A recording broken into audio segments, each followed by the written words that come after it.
Bismillahirrahmanirrahim. Assalamualaikum warahmatullahi wabarakatuh. Alhamdulillahirabbil alamin. Wassalatu wassalamu ala asyrafil anbiya'i wal mursalin sayyidina wa maulana wa habibina wa syafi'ina Muhammadin wa ala alihi wa sahbihi ajma'in. Amma ba'du. Perkenalkan, saya Baik Miftahul Jannah, salah satu mahasiswa Universitas Islam Negeri Mataram dengan prodi Ilmu Al-Quran dan Tafsir. Dan di sini saya akan menjelaskan tugas UAS saya, yaitu MK Pemikiran Tafsir Modern dan Kontemporer.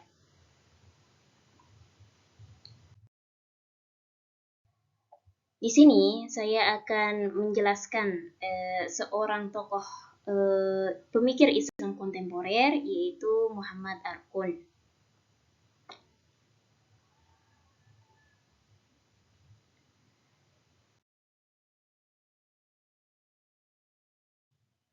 Jadi pada video ini kita akan membahas beberapa poin penting tentang Muhammad Arkun. Yang pertama yaitu biografi dari Muhammad Arkun, yang kedua karya-karya Muhammad Arkun, yang ketiga pemikirannya tentang Islam, yang keempat solusi yang beliau tawarkan, dan yang terakhir yaitu contoh penafsiran dari Muhammad Arkun. Selanjutnya yaitu sedikit biografi dari Muhammad Arkun. Jadi Muhammad Arkun ini lahir di Aljazair pada tanggal 1 Februari 1928 dan beliau menghembuskan nafas terakhir beliau pada tanggal 14 September 2010. Beliau ini lahir dari latar belakang keluarga yang kurang mampu, dan pada saat itu ada beberapa bahasa yang berkembang di negara beliau, yaitu bahasa Kabilia yang merupakan bahasa asli daerah sana, lalu selanjutnya bahasa Arab yang merupakan bahasa yang dibawa oleh para penyebar Islam ke Aljazair, dan yang ketiga yaitu bahasa Prancis yang merupakan bahasa yang dibawa oleh para penjajah yang berasal dari Prancis ketika dia menjajah Aljazair. Nah, dengan latar belakang bahasa yang banyak ini memberi motivasi dan keinginan beliau untuk mengkaji bahasa lebih mengkaji bahasa pada pendidikan beliau nantinya. Nah, pendidikan dasar dan menengah beliau lalui dan selesaikan di kota tempat tinggalnya. Lalu program S1 beliau selesaikan di Universitas Aljazair dengan prodi bahasa tentunya. Dan selanjutnya program S2 dan S3 beliau selesaikan di Universitas Sorbonne di Fakultas Bahasa dan Sastra.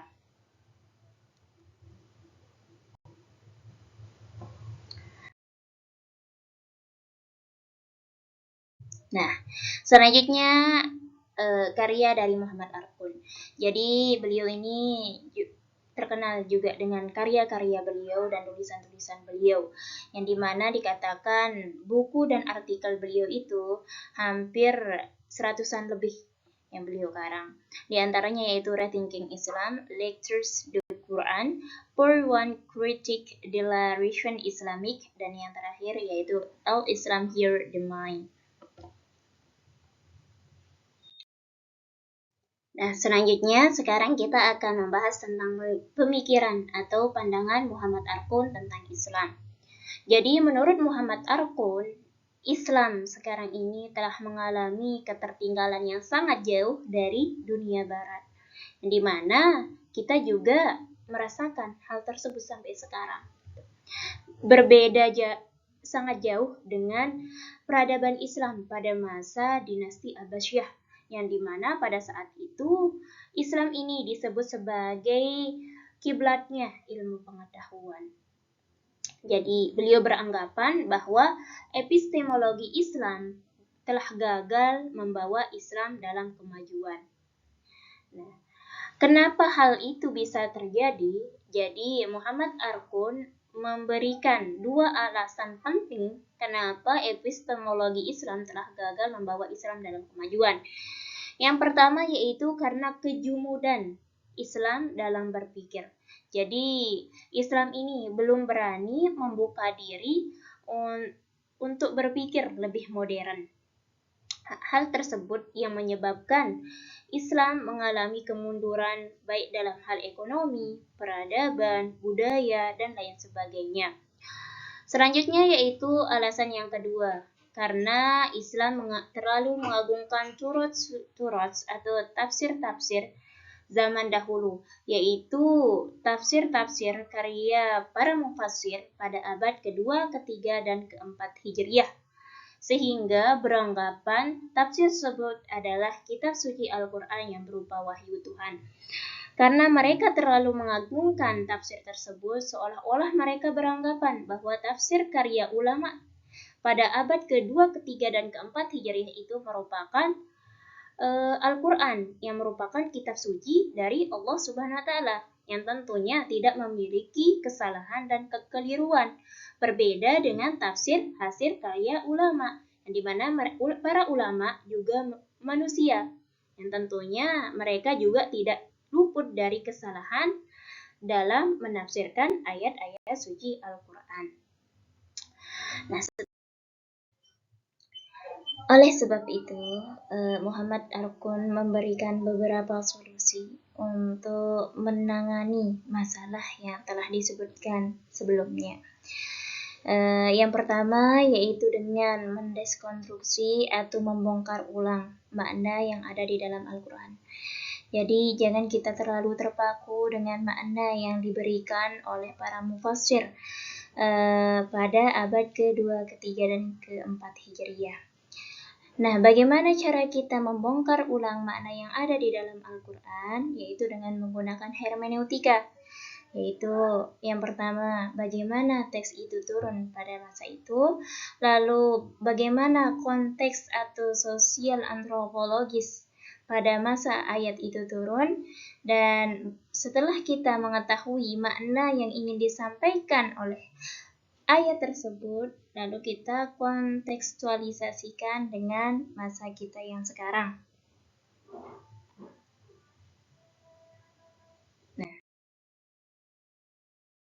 Nah, selanjutnya, bagaimana sih penerapan dari teori hermeneutika yang disampaikan oleh Muhammad Arkun? Di sini, menurut Muhammad Arkun, apabila kita ingin mengetahui pesan atau makna yang ingin disampaikan oleh suatu ayat, maka kita harus mengetahui historis antropologis atau kondisi sosial historis pada saat ayat itu diturunkan. Nah, dengan kita mengetahui historis atau keadaan sosial pada masa itu, tentunya kita bisa mendapatkan makna yang ingin disampaikan dengan kejadian yang terjadi pada masa itu. Selanjutnya yaitu untuk mendapatkan makna, beliau menggunakan bahasa dan semiotik, yang dimana sebagaimana yang sudah kita jelaskan pada sebelumnya, bahwasanya beliau ini adalah seorang yang sangat ahli dalam bahasa. Nah, menurut Muhammad Arkun, apabila kita ingin mengetahui makna yang diinginkan oleh suatu ayat, maka kita harus menguasai suatu bahasa itu. Jadi kita bisa memilih makna yang ingin disampaikan oleh Al-Quran, ayat Al-Quran tersebut.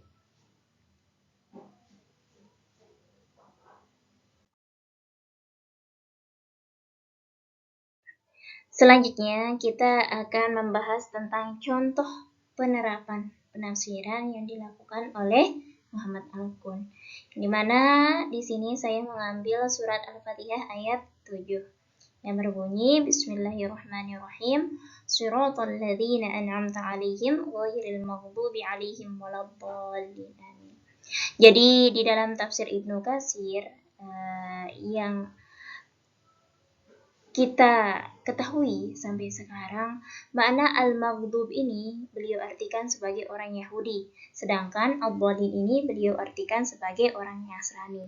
Nah, menurut Muhammad Arkun, arti terjemahan ini kurang tepat untuk kita gunakan sekarang, yang dimana kita ini hidup di negara yang multikultural atau yang berbeda-beda. Di negara kita tidak hanya hidup orang Muslim saja, akan tetapi yang dari agama lain seperti Yahudi, Nasrani, Konghucu, dan lain sebagainya. Jadi menurut beliau terjemahan ini kurang tepat untuk kita gunakan sekarang karena bisa jadi ini akan menimbulkan pertentangan di antara golongan-golongan. Nah, menurut beliau kita perlu menganalisis kembali sosiohistoris pada masa Ibnu Katsir, kenapa bisa beliau mengartikan kata al-maghdub ini sebagai orang Yahudi dan al-dhalin ini sebagai orang Nasrani. Setelah kita mengkonstruksi ulang, membongkar ulang sejarah kenapa beliau memaknakan kata al-maghdub dan ad-dhalin ini sebagai orang Yahudi dan Nasrani, tentunya nanti kita akan mendapatkan sebuah pesan yang ingin disampaikan oleh Ibnu Katsir. Sehingga setelah kita mendapatkan pesan yang ingin disampaikan, barulah kita menyesuaikan pesan tersebut dengan zaman kita sekarang ini. Jadi begitulah sedikit model penafsiran dari Muhammad Arkun. Mungkin itu saja presentasi dari saya. Sekian, terima kasih. Wallahul muwaffiq wal hadi ila sabilir rasyad. Wassalamualaikum warahmatullahi wabarakatuh.